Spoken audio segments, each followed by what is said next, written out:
பக்தி ஒளி நேயர்களுக்கு என் அன்பான ஆன்மீக வணக்கம். இன்னைக்கு நம்ம என்ன சாப்டர் பத்தி டிஸ்கஸ் பண்ண போறோம் அப்படின்னாங்க, தாயாருக்கு உகந்த ஒரு பரிகாரம் சொல்லுங்க அப்படின்னு நிறைய பேர் கேட்டிருந்தாங்க.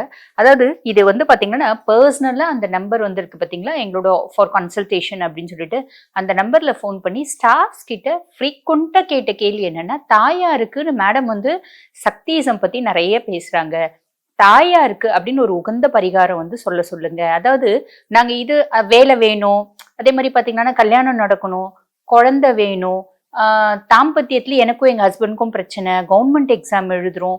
ஸோ இந்த மாதிரி நிறைய விஷயம் சொல்றாங்க. வசதி வாய்ப்பு கம்மியா இருக்கு, வீடு கட்டணும், வாகனம் வாங்கணும், இப்படி பல கேள்விகள். இதுக்கு அம்பாளுக்கு உகந்த ஒரு பரிகாரம் சொல்லுங்க அப்படின்னு சொல்றாங்க. உண்மையா சொல்ல போனோம்னாங்க, எனக்கு அம்பாளுக்கு உகந்த பரிகாரம் ஒண்ணு சொல்லுங்க அப்படின்னு கேட்கும்போது எனக்கு கொஞ்சம் சிரிப்பா தான் வருது. ஏன் அப்படின்னு கேட்டீங்கன்னா, என்னை பத்தி சொல்லணும் அப்படின்னா, நான் ஒரு காலத்துல பாத்தீங்கன்னா பிரிங்கி மகரிஷி மாதிரி ஈசன் தான் எனக்கு எல்லாம். நான் நிறைய சிவஸ்தலத்துக்கு போவேன். எங்க ஒரு பாழடைஞ்ச கோயில் இருக்கு அப்படின்னா கூட அந்த கோயிலுக்கு நான் போயிட்டு வந்திருப்பேன். அப்ப போகும்போது பாத்தீங்கன்னா ஈசனை மட்டும் பார்த்துட்டு வருவேன், தாயார பார்க்கவே மாட்டேன். எனக்கு என்னவோ தெரியல, அப்ப பாத்தீங்கன்னா ஈசன் மேல மட்டும் ஒரு கன்சர்ன். எப்பயுமே எனக்கு ஈசன் தான் ரொம்ப ஒரு எல்லாமே அவர் தான் அப்படின்னு நினைக்கிற ஒரு கேரக்டர். ஆனா இப்ப பாத்தீங்கன்னா நான் தசமகா வித்யாக்கள் வழிபாடு நிறைய பேருக்கு கொடுக்குறேன், தாயாரை பத்தி நிறைய சொல்ல ஆரம்பிக்கிறேன். இதுக்கு காரணம் என்ன அப்படின்னு கேட்டீங்கன்னா, நான் பாருங்க, ஏறக்குறைய ஒரு 2 நவராத்திரிக்கு முன்னாடி தான் பாத்தீங்கன்னா தாயாரை வழிபட்ட. தாயார்னா நான் மாதா காளியை ரொம்ப வருஷமா வழிபாடு பண்றேன். ஆனா மாதா காளியை எதுக்கு வழிபாடு பண்ணேன் அப்படின்னீங்கன்னா, ஏகப்பட்ட நிறைய கான்ஃபிளிக்ட்ஸ் இருக்கும்ல. பிரச்சனையே இல்லாதவங்க யாருங்க வாழ்க்கையில? வாழ்க்கைன்னா பிரச்சனையும் இன்பமும் துன்பமும் கலந்தது தானே வாழ்க்கை. அந்த மாதிரி சில ப்ராப்ளம்க்கு அப்படின்னா பல வருஷத்துக்கு முன்னாடி நான் மாதா காளியை வழிபட ஆரம்பிச்சேன். அதுக்கப்புறம் பாருங்க, நான் அந்த மாதிரி மத்த காளியை வழிபாடு பண்ணும்போது மத்த காளியனோட கன்சர்ன் எனக்கு நிறையவே கிடைச்சதை நான் ரியலைஸ் பண்ணேன். அதுக்கப்புறம் பாத்தீங்கன்னா ஒவ்வொரு தாயாரா வழிபாடு பண்ண ஆரம்பிச்சேன். கடைசியா நான் வழிபட்டது யாரு தசமகா வித்யாக்கள்ல அப்படின்னு கேட்டீங்கன்னா புவனேஸ்வரி தாயார். அந்த புவனேஸ்வரி தாயாரை வழிபட்ட பின்னாடி தாங்க எனக்கு நிறைய விஷயம் புரிய ஆரம்பிச்சிச்சு. அதாவது நான் புவனேஸ்வரி தாயாரை வழிபடுறேன் அப்படின்னு சொல்லிட்டு எங்க ஐயர்கிட்ட சொன்னேன். எங்க கோயிலுக்குலாம் யூஸ்வலா கும்பாபிஷேகம் எல்லாம் பண்ணவரு. அதே மாதிரி பாத்தீங்கன்னா எந்த யாகங்கள் பூஜை இருந்தாலும் அவர் தான் எங்க வீட்டுக்கு பண்ணுவாரு. அவர்கிட்ட சொல்லும்போது, மேடம் புவனேஸ்வரி தாயாரை வழிபடுறது அப்படின்றது வாக்சக்தி உண்டாகும் மேடம் அப்படின்னாரு. ஆமா சாமி எனக்கு தெரியும் அப்படின்னு.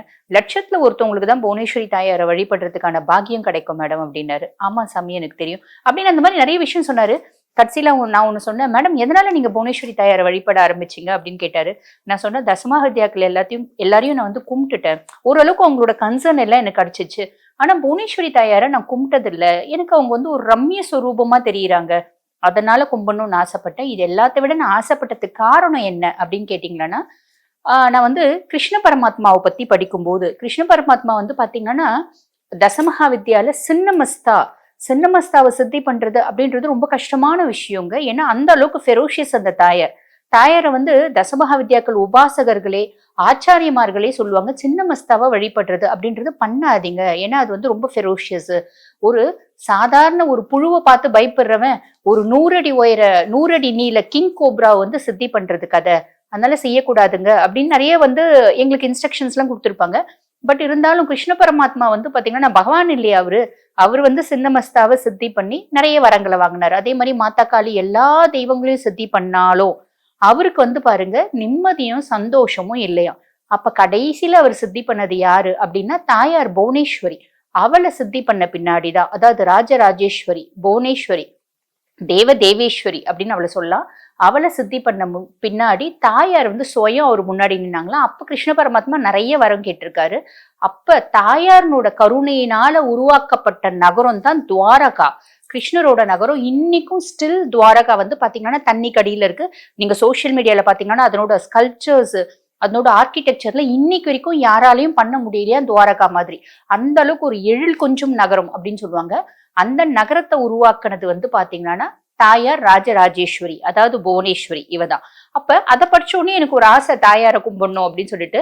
சோ அதனால நான் அவளை கும்பிட ஆரம்பிச்சேன். அவளை கும்பிட ஆரம்பிச்சு அவளோட அனுகிரகமா என்னன்னு தெரியல, நான் சக்தியிசம்ல நிறைய பரிகாரங்கள் சொல்ல ஆரம்பிச்சேன். இப்ப என்ன பொதுவா தீபாவளி அப்படின்னாலே சிவ வழிபாடுதான், சைவிசம் தான். அப்படிதான் கேட்பாங்க. இப்போ வந்து சொல்றது எனக்கு ரொம்பவே சந்தோஷமா இருக்கு. இதை நான் இங்க பதிவிட விருப்பப்படுறேன். ஆக்சுவலி பாருங்க, அம்பாளுக்கு வந்து பாருங்க எந்த விளக்கு உகந்தது அப்படின்னீங்களான்னா, ஆமணக்கு எண்ணெய் விளக்குங்க. ஆமணக்குன்னா நம்ம என்ன சொல்லுவாங்க, விளக்கெண்ணெய்ன்னு சொல்லுவாங்க பாத்தீங்களா, முத்துக்கொட்டை எண்ணெய். நம்ம யாரையா திட்டும்போது கூட என்னடா விளக்கெண்ணெய் அப்படின்னு திட்டுவாங்க. ஏன் திட்டுறாங்க அப்படின்னு கேட்டீங்கன்னா, அது வந்து நின்னு எரியும் விளக்கு. அதாவது விளக்கெண்ணெய் அப்படின்னு ஏன் சொல்றாங்க அப்படின்னு கேட்டீங்கன்னா, தீட்டுக்களை விளக்குவதாலும், விளக்குக்கு உகந்தது அப்படின்றதுனாலும், அதே மாதிரி பாத்தீங்கன்னா நின்னு எரிவதாலையும் அத வந்து விளக்கெண்ணெய் அப்படின்னு சொல்றாங்க. சரிங்களா? அந்த ஆமணக்கு எண்ணெய் போட்டு விளக்கு ஏத்துறது அம்பாளுக்கு ரொம்பவே பிடிக்குங்க.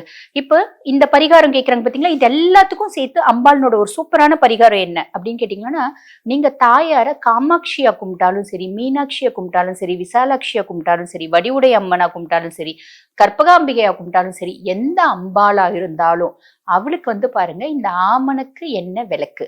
இந்த ஆமணக்கு எண்ணெய் விளக்கு எப்படிங்க ஏத்தலாம்? உங்களோட ஆப்ஷன் தாங்க. அதாவது நீங்க அகல் விளக்குலயும் ஏத்தலாம். ஓகேங்களா?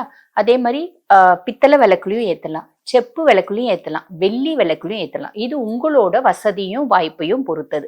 அதே மாதிரி கேள்வி வந்து வரும், ஒரு முகம் ஏத்தலாமா, 2 முகம் ஏத்தலாமா? ஜென்ரலா வந்து பாருங்க, ஒரு முகம் ஏத்துறது மத்திம பலன், 2 முகம் ஏத்துறது குடும்ப ஒற்றுமை அப்படின்றத காமிக்குங்க. 3 முகம் ஏத்துறது புத்திரர்கள் ஒரு சந்தோஷம், புத்திர பாக்கியம், புத்திரர்களோட ஒற்றுமை இதை காமிக்கும். 4 முகம் ஏத்துறது பசு, வீடு, வாகனம், யோகம், பூமி யோகம் இதையும் காமிக்கும். 5 முகம் ஏத்துறது அஷ்ட ஐஸ்வர்யத்தையும் கொடுக்கும்.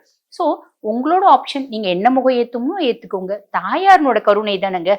அதாவது உலகத்துக்கே அன்னை. ஓகேங்களா? அவ வந்து ஆசைப்பட்டா எது வேணா உங்களுக்கு கொடுப்பா. இடையில நான் யாரு, அவ வந்து இதுதான் கொடுப்பா அதுதான் கொடுப்பா அப்படின்னு சொல்றதுக்கு. சோ இப்ப நீங்க அகல் விளக்குல ஏத்துறீங்க அப்படின்னா என்ன பண்ணணும்னா, ஃபர்ஸ்ட் விஷயம், நீங்க கேட்ட எல்லாத்துக்கும் ஒரு உன்னதமான பரிகாரம் இந்த சக்தி வழிபாடு. சக்தி வழிபாடை பத்தி இன்னொரு பெருமை சொல்லணுங்க. ஒரு முறை ஒரு உண்மை கதை. அதாவது ஒரு முறை ஒரு ராஜா வந்து நாட்டை வந்து வலம் வந்திருந்தாராம். வலம் வந்துட்டு இருக்கும்போது ஒரு சக்தி உபாசகர் என்ன பண்ணியிருந்தாருன்னா, காலை நீட்டிட்டு ராஜா முன்னாடி உட்கார்ந்துட்டு இருந்தாராம். ராஜா வந்து காலை மடக்கவும் இல்லை, எந்திரிக்கவும் இல்லை. ராஜான்னா சாதாரண ராஜா இல்லைங்க, சக்கரவர்த்தி அவரு. அவருக்கு பயங்கர கோபம் வந்துச்சா, என்னடா உலகத்திலேயே பாதியை நம்ம ஆள்றோம், நம்ம பெரும் சக்கரவர்த்தி, இவன் வந்து இப்படி நம்ம சும்மா ஒரு கோயில்ல, ஒரு சின்ன அம்பாள் கோயில்ல வழிபாடு பண்ணிட்டு இருக்கான், இவன் உட்கார்ந்துட்டே இருக்கானேன்னு கோவம் வந்து சேனாதிபதி எல்லாம் கூப்பிட்டுட்டு, மந்திரியை கூப்பிட்டுட்டு ஆலோசனை கேட்டுட்டு போய் அவனை இழுத்துட்டு வாங்க அப்படின்னு சொல்லியிருக்காரு.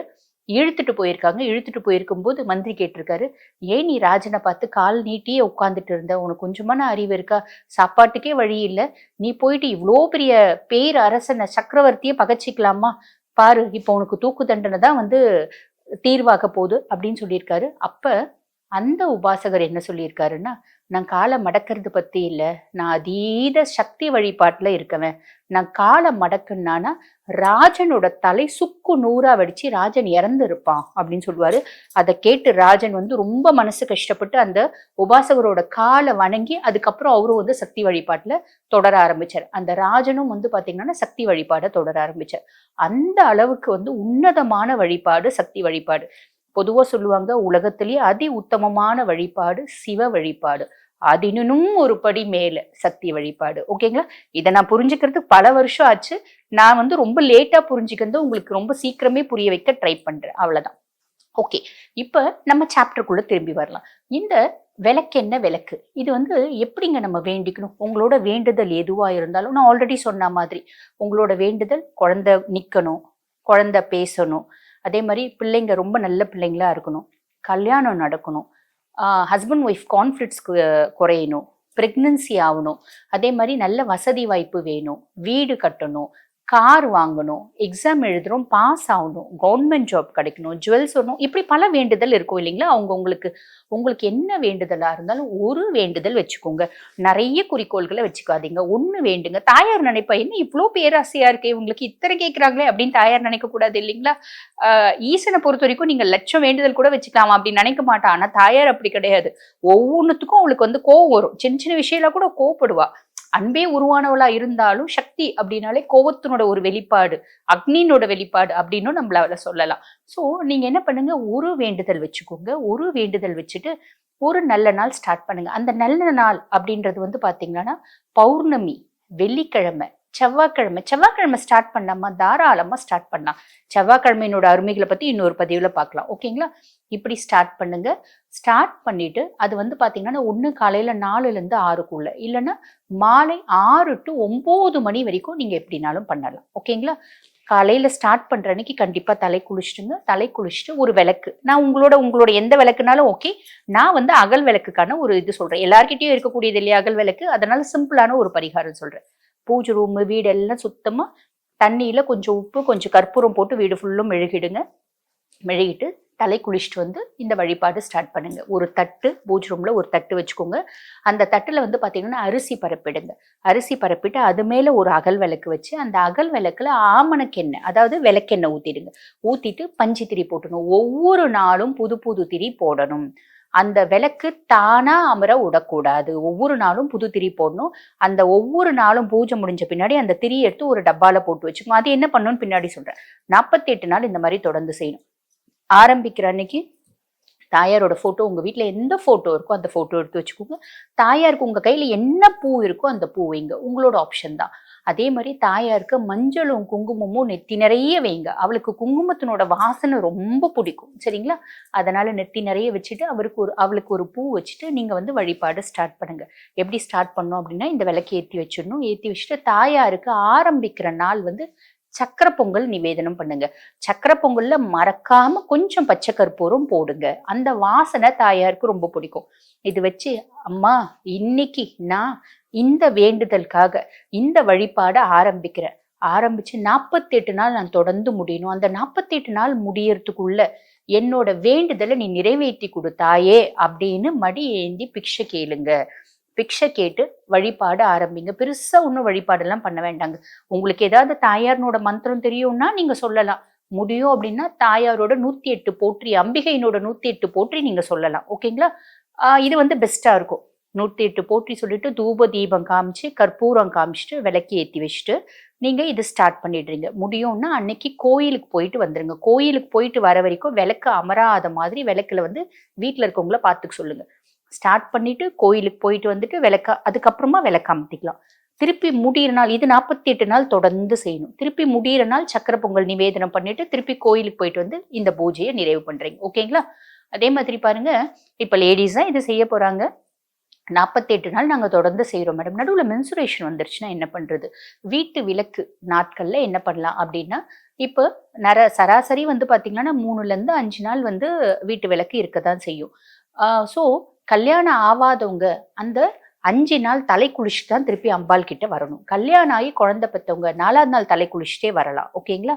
உங்களோட ஆப்ஷன். எங்களுக்கு 7 நாள் மென்சஸ் போகுது அப்படின்னா ஒன்றும் பிரச்சனை இல்லை. 7 நாள் நீங்க வந்து இந்த பூஜையை டிஸ்கண்டினியூ பண்ணிடலாம். விட்டுட்டு 8வது நாள் காலையில தலை குளிச்சுட்டு வீட்டுக்கு கொஞ்சமா கோமியோ இல்லைன்னா மஞ்சள் தண்ணி தெளிச்சுட்டு திருப்பி உங்களோட வழிபாடு ஸ்டார்ட் பண்ணலாம். 8 நாள் முடிச்சங்க, நடுவுல மென்சஸ். 7 நாள் கழிச்சு நம்ம இது 9வது நாள், அந்த விட்ட நாள்ல இருந்து அடுத்த நாளா நீங்க கணக்கு வச்சுக்கலாம். திருப்பி ஃபர்ஸ்ட்ல இருந்து ஆரம்பிக்கணும் அப்படின்ற நெசசிட்டி கிடையாது. சரிங்களா? இதுதான் வழிபாடு. இதை தொடர்ந்து செய்ய செய்ய செய்ய, அதாவது அந்த 48 டேஸ் நீங்க வச்சீங்கன்னா போதும். ஒரு 48 டேஸ்ல ஒரு வேண்டுதல் ஆத்மார்த்தமா நிறைவேறும். இது நான் என்ன நம்பி சொல்றது இல்லைங்க. இது நான் வந்து தாயார் மேல வச்சிருக்க நம்பிக்கை. எத்தனையோ பேர் என்னோட கிளைண்ட்ஸ்க்கு நான் வந்து இந்த பரிகாரம் சொல்லியிருக்கேன். கேட்பாங்க, மேடம் இது நடக்குமா, இது முடியுமா, இது வந்து எப்படி ஆகுமா, சான்ஸ் இருக்கா, இப்படின்னு பல கேள்விகள் உண்டு. அந்த பல கேள்விகளுக்கு நான் சொல்ற ஒரே பதில் என்னன்னாங்க, என்ன நம்பாதீங்க, சாக்ஷாத் அம்பால நம்புங்க. அகிலலோக அன்னையவ, அவளுக்கு யாரையும் ஏமாத்த தெரியாது. இது வந்து நான் வந்து கிளையன்ஸ்க்காக சொல்ற வார்த்தையே இல்லைங்க, ஆத்மார்த்தமா நான் சொல்ற வார்த்தை. அதாவது நான் ரியலைஸ் பண்ணியிருக்கேன், தாயார்னோட ஒரு கருணையையும் ஒரு அன்பையும் நான் ரியலைஸ் பண்ணியிருக்கேன். ஜென்ரலா வந்து பாருங்க, நிறைய விஷயம் நம்ம மற்றவங்களுக்கு சொல்லும் போது நம்ம சொல்லுவோம், அவங்க இது என்ன இப்படி சொல்றாங்களே அப்படின்வாங்க. ஆனா அவங்கவுங்க ரியலைஸ் பண்ணும்போது அவங்கவுங்களுக்கே தெரியும் தாயார்னோட கருணை. நான் தான் சொல்றேன், நான் வந்து அந்த அளவுக்கு சிவபக்தி. எனக்கு ஈசனை தவிர எதுவுமே இல்லை. என்னோட டிபிலே நான் வந்து என்ன வச்சிருப்பேன்னா, அஞ்சுவதும் அடிப்பணிவதும் ஐயன் ஒருவனுக்கே அப்படின்னு தான் என்னோட டிபிலே நான் வச்சிருப்பேன். அந்த அளவுக்கு எனக்கு ஈசன் மேல ஒரு லவ். அதாவது எத்தனை ஜென்மத்து லவ்னே எனக்கு சொல்ல தெரியாது. ஆனா அம்பிகையை புறக்கணிச்ச நாட்களும் உண்டு. சாக்ஷாத் இப்ப எல்லாருக்கும் நிறைய அம்பிகையினோட ஒரு பரிகாரம் கொடுக்குற நாட்களையும் நான் பாக்குறேன். சோ தாயாரினோட கருணை உள்ளம் என்ன ஆகுது அப்படின்னா நம்மள வந்து ஆட்கொண்டு நம்மள அப்படியே மாத்த வச்சிடுது, நம்மள அப்படியே மாத்திடுது. இன்னும் கூட நான் நிறைய தாயாரை பத்தி சொல்லணும்னா சொல்லிட்டே போவேன். பட் வீடியோ ரொம்ப லென்த்தா இருக்கும், உங்க எல்லாருக்குமே ரொம்ப கஷ்டமா இருக்கும். என்ன இவங்க இப்படி பேசிட்டே இருக்காங்களே அப்படின்னு. நீங்களும் தாயாரை வந்து ஃபீல் பண்ணியிருப்பீங்க கண்டிப்பா. தாயாரினோட அன்பை அனுபவிச்சிருப்பீங்க. நீங்க எந்த விதத்துல தாயாரோட அன்பை அனுபவிச்சிருக்கீங்க? அதே மாதிரி பாத்தீங்கன்னா இந்த பரிகாரம் பண்ணி உங்களுக்கு என்னென்ன பாசிட்டிவான ரிசல்ட்ஸ் வந்திருக்கு அப்படின்றத மறக்காம கமெண்ட் செக்ஷன்ல பதிவிடுங்க. ஏன் அப்படின்னா உங்களோட ஒவ்வொரு கமெண்ட்டும் மற்றவங்களுக்கு ஒரு தூண்டுதலா இருக்கும். இந்த ஆன்மீக பணியும் தெய்வ பணியும் தொடர்றதுக்கு, இன்னொன்னு அவங்க குடும்பத்துல நல்லது நடக்கிறதுக்கும், அவங்க வாழ்க்கையில விளக்கேத்தி வைக்கிறதுக்கும் உங்களோட கமெண்ட் வந்து ஒரு தூண்டுதலாவே இருக்கும் அப்படின்றத தெளிவா இங்க வந்து பதிவிட விருப்பப்படுறேன். இதே மாதிரி இன்னொரு பதிவுல உங்களை சந்திக்கிறேன். நன்றி.